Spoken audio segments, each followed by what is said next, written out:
Ladies and gentlemen, Joseph Edmiston, Executive Director of the Santa Monica Mountains Conservancy, Executive Officer of the Mountains Recreation and Conservation Authority. First of all, I appreciate, Councilmember Borowski, your comments. You know what? I've got the toughest skin in state government, and that's one of the job requirements of my job. You know what? I go to sleep every night, sleeping the sleep of the just. It doesn't bother me a bit. Okay? I'd like to introduce my wife, Pepper, here. We make this a family enterprise. Also like to introduce Ranger Updike. Ranger Updike in that last fire saved 4 people. Okay? They were asleep up on Payuma. They were asleep. He got them out of that fire situation. Okay?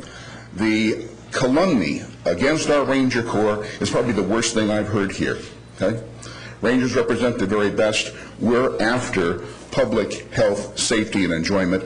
That's the core mission of the Park Rangers. We do that every single day. Let me just introduce some facts. Mr. Kearsley, you're absolutely right. There's a lot of fires that are started by local folks going out there and partying unsupervised. 1910 hasn't been one in a supervised campground.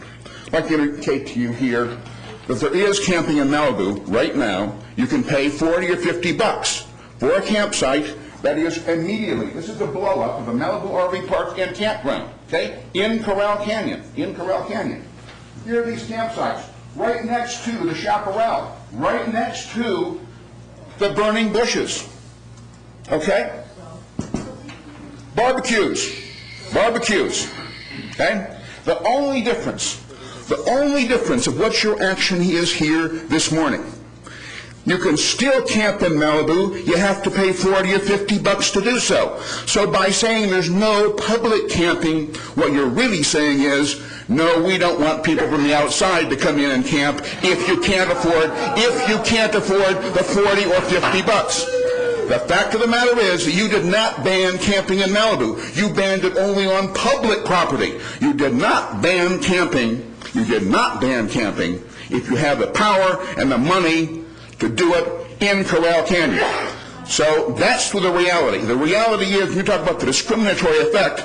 Yeah, if you can't live in Malibu, the only benefit people are going to be getting from this plan is a local trail. There's going to be no parking lots. There's going to be no use of Ramirez Canyon. There is going to be no camping. So yes, you're going to have some very nice local trails. And that's what we want you to enjoy it. But there be no mistake about people who look at what you have done statewide. When they said it's Malibu versus the state, you have laid down the gauntlet.